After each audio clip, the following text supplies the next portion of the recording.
Hi, welcome to Bear Mountain. Today we're going to talk about how to sharpen the scythe. There was a video we did a while back about how we use the Austrian Scythe on our property, and one of the things that came out of it is that, well, what happens when it gets dull or the blade gets a nick in it or something like that. So we're going to go and learn the true meaning of peened. That's P-E-N-E-D. Stay tuned.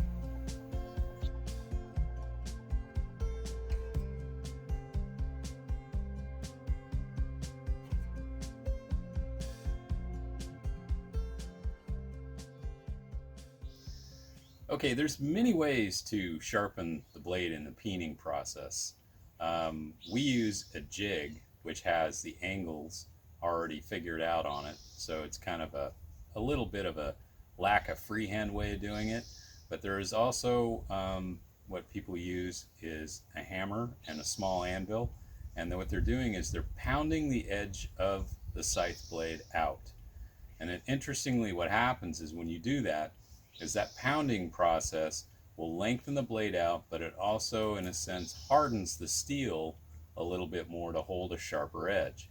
What happens is after about 5-6 hours of continuous use, even though you're honing as you're going every 5-10 minutes or so, depending on how the cut's going, is eventually what happens is the blade gets to the point where it just won't hold as sharp as edge as it normally did when you first started. That's the point in time when you know you got to take the blade off the scythe and you got to get out your peening jig and the hammer and kind of give it a go through. The other times is if you happen to be out cutting and you nick a rock, or maybe you brush against something that's more solid, and it can actually do a little damage to that part of the blade where it struck. It could bend it back, it could make a nick in it. Either way, you will need to fix that before you can peen it, and we'll talk about that too. So the first step is we use our Allen wrench and loosen the nuts on the D-ring to the scythe so that we can take the blade off. What I typically do is I'll hold the blade near the top, right? This is the tang, is the little handle that goes against the scythe itself. It's called the tang of the blade, and I'll hold that. And it's, as usual, lefty loosey, righty tighty, right? So what we're going to do here is we're going to loosen up, and you try to loosen, there's 2 bolts on this, you try to loosen them kind of a little bit at a time, not like one all at once and then the other one. So what you're trying to do is get an even release of pressure, just as the same way as you get a even tightening when you're putting it back on. Eventually, you know, you get the screws out far enough that the D-ring will slip off and down the scythe. Just like that. Now I typically leave the D-ring on the scythe so I know where it is, because I don't like losing things. Set this aside here a second. Okay, just to give you a little lesson on the blade and the parts to it. This right here, where it was attached with the knob on it, this is called the tang. This is the heel of the blade. This is the shoulder of the blade, this ridge on the top, and it ultimately goes to the point. So whenever people are talking about different parts of the blade, the thickest part is the beard, thinnest part's the point. Makes logical sense. Okay, this blade, we have a little bit, there's no real dings in it. What I do is I run my finger along the blade, and if you feel a rough spot, that's usually where you might have nicked something, or maybe what's happened is that it's just over time kind of gotten worn out, and I don't feel any rough spots in here at all, so I was lucky this time. I didn't hit anything of consequence. I can see some parts in here where the blade looks a little thinner, and what we're going to need to do is pound this out. Okay, when you notice what's on the blade itself, when you look at it closely, you can see there's like a little line or a shadow line right there. That's the edge of the peened part of the blade. That's where the jig will come in. We use 2 jigs. We use a rough jig, which gives it its rough angle first, and then there's a finer one which flattens the blade out even just a pinch more. So The steps you go through in peening the blade are, the first step is look for any dings or holes. If you find a chip out of it, what I do is I use just a mill file, typical thing that you'd find in any metal shop, and just gently kind of work around the edges of the hole until you've filed it down using the same angle as you can from the shoulder down, going outwards, and you just work around both sides of it until you've somewhat smoothed it out. The objective isn't to wear your blade down and make a bigger hole, but the idea is to kind of gradually, if you can, bring it as close as you can back into line with the rest of the blade on the side. If you've ended up folding a piece of metal back, you'll probably also have to work on the back side of the blade a little bit too. You don't want to start grinding away on this, but what you want to do is gently just work the edges with a mill file. So here's an example of the typical file I use. You don't use a big one, it's a very small one. And what I'll do is I'd work like this on both sides of it. Okay, if I need to do some work on the back, I do the same thing, but trying to keep to the angle of the actual blade itself. You don't want to be grinding on this at all. And it's just it's a multiple iterative process. You may look at it, and eventually you'll get it down where it's back in line. So even if you take a good chunk out of the blade, or the blade has a lot of chunks in it, what you can do is you can work it back. It just takes more time. Important note, if you do hit something and you do end up putting a ding in the blade, even though the rest of the blade is sharp, stop at that point and re-peen, because having that hole as you're using it creates a weakness in the overall length of the blade. And so what you want to do, it's not that the blade's going to break in half, but what it's going to do is it's going to get very hard and more time consuming, and you're going to end up removing more metal in the filing process to get it worked out, because a ding will typically just get larger as time goes on. Okay, this is the peening jig. Basically when you buy it, what you're getting is you're getting the actual base of the jig itself. The spindle on the jig it's all part of one piece. This is inserted into a log. I had a little trouble getting it perfectly level, but over time it'll level itself out, because as you keep banging on it, it keeps driving it in further, and eventually it'll level itself out. Now I just used a 6x6 basically, and piece of pressure treated I had from an old deck project, and that worked just fine. Or if you have a log itself, this is about measured to where your knees are, and the idea is I like to keep my feet so they're kind of angled down, so I put a piece of 2x4 behind it, put my heels on it. That way what's happening is the blade itself, as it's resting, as you move it across, just get this in the right position here, as you move it across, it's resting on your knees, so you're keeping it level. So the idea is that as you move and you're pounding away, that the blade is staying as level as it can on it. Now, as I mentioned earlier, this is a two-step process. So there's two jigs. The first jig is a little more blunt, and it's to the eye you go, I don't really see the difference, but there is a slight difference between the starting, I guess if you want to call it the jig itself. The first one is more for blunt angle, and so it's going to start to take that steel that is and pound it out and flatten it out a little bit. And then this is the final one. It's a little bit steeper cut angle right at the edge, and you go over it again with this, and what that does is it pushes the metal out the final time and finishes the hardening process itself. So remember, as you're pounding on the blade, what the steel reacts to is it spreads itself out, but it also hardens itself up, so it will hold a honed edge much better. So let's get started. We're going to start with the first jig. Now let me just get that there. Let me just talk a little bit about the hammer first. It's just a peening hammer. The weight of it is probably 12 ounce. It's not that big of a deal. It's not so much, I mean, you don't want to use a sledgehammer, and you don't want to use something that's a featherweight either. but something that's got, you know, a nice weight to it. There are specific hammers that are made for this, but you know, with the jig it doesn't matter, because what we're doing is we're hitting the top of the jig. Well, actually, and that's the pounding process is going along.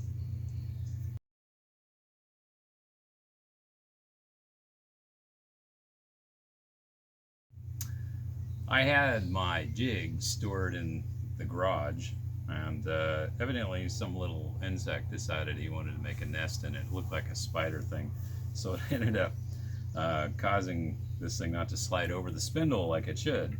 But now we've got that problem solved, and it's nice and will float along. Put a little WD-40 in it, and it was good to go after I cleaned it out. Okay, we're going to start the peening process from the heel. And like I said, we're going to hold it from the tang. And it's just a tap, tap, tap, tap, advance the blade, tap, tap, advance the blade. So it's, and then as you go, you're going to kind of let the blade, the long part of the blade, rest on either side of your knees.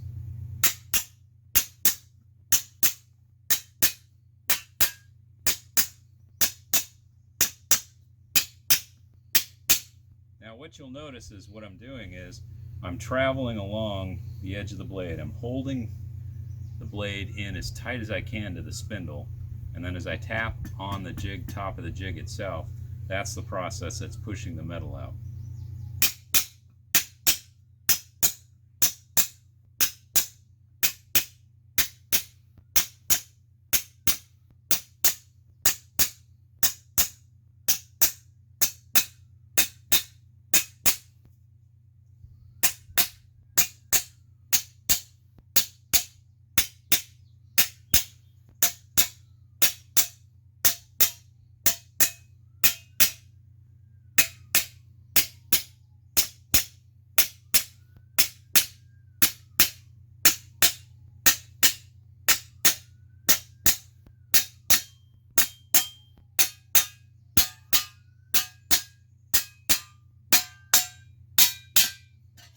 And that's it. You do it all the way to the point. Okay, that was it for the first jig. The metal's pulled out a little bit more. You can kind of feel where it's kind of angles down. So that's a good start. I still got a little rough spot here on the heel, so I may just go over this part just a little bit more, kind of holding it in.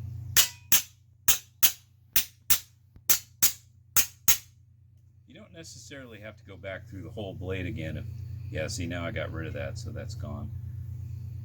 And so it looks pretty good all the way down to the point. So now the last step is oh boy, I still got garbage in there. I thought I got it all out. Bugs. I'll have to do a thorough cleaning of that. Okay, get the garbage off of there.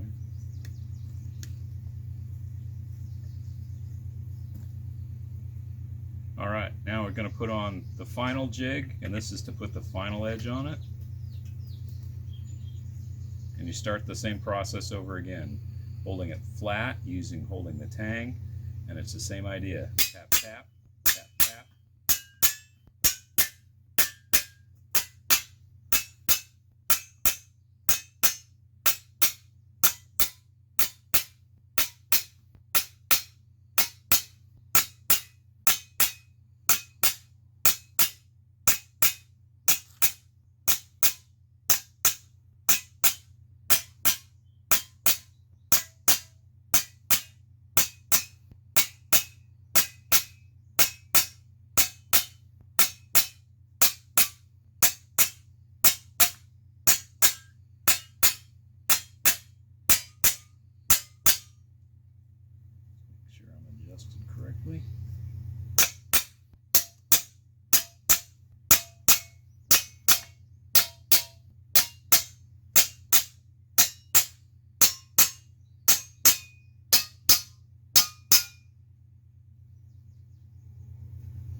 point.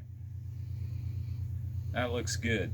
What happens with the final peen is that line becomes even more pronounced. And you can feel that it really tapers down. There's no jagged parts on the blade. Feels pretty good. Nothing really, I think it's ready to hone. Now, sometimes you give the blade a good look to see, make sure there's no cracks in that extended edge or anything like that. And there doesn't seem to be. So we're all in good shape. So let's move on to the next step, which is honing the blade and getting it ready to cut. Okay, the last step in getting the blade ready to go is after you've done the peening and you don't find any more weakness in the blade and it's all, you know, pretty much smooth all the way down. What you're going to do is you're going to do a two-stage sharpening or honing process. We have two stones. We have a coarse stone, which is going to take, it's just a little bit coarser grit, and what it does is it'll take metal off in a faster way, so it gets you to the point after a few times of going through this that the last thing you would do then would be use the fine stone to put the finest edge on it you can. So you're going to use the shoulder as kind of a guide. The stone has already got the correct angle to it, so then it just becomes a matter of holding the stone and honing. And you're using the back of the shoulder of the blade itself to guide the actual stone. So you start at the top, you work your way down.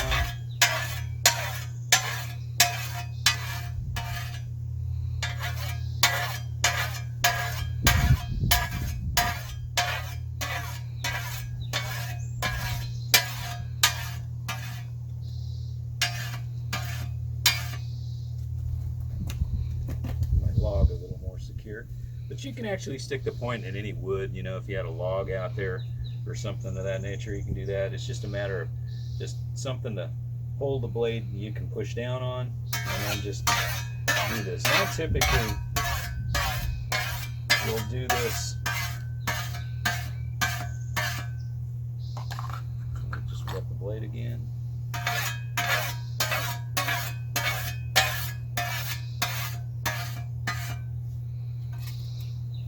Now you may look at it and you go, well, I don't feel any difference, it all feels sharp to me, but it actually is quite a bit different. I still have a little bit of a rough spot right here where the blade was peened right, but it needs to be just a bit smoother on the edge. Yeah, see, I'm taking it off. So the last step, then use the fine stone. It's the same idea. Just kind of keep it.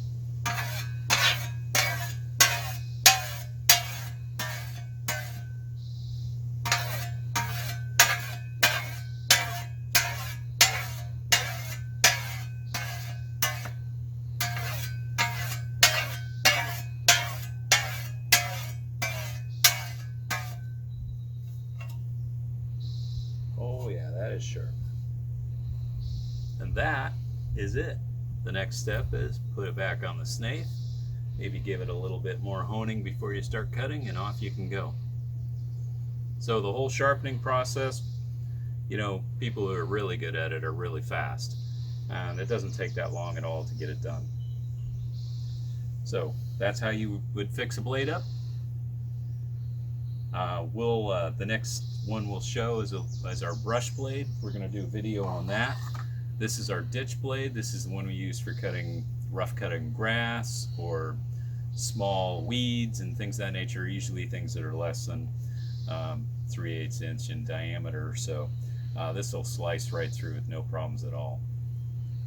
The brush blade, which we use for clearing more heavy duty brush, stuff like blackberries or things that may be a little bit more woody saplings, things of that nature, is a stiffer blade, and it's a little bit different on how we handle it. So we'll talk about that one next time. For this time, I hope this helped you out. It's all really easy now. We just put it back on the snathe. And I want to thank you guys for watching today. And if you like what you've seen, please hit the thumbs up. And if you haven't subscribed, be sure to check out our other playlists. We got lots of other videos out there on other topics here on the farm too. So thanks again for watching today, and bye-bye.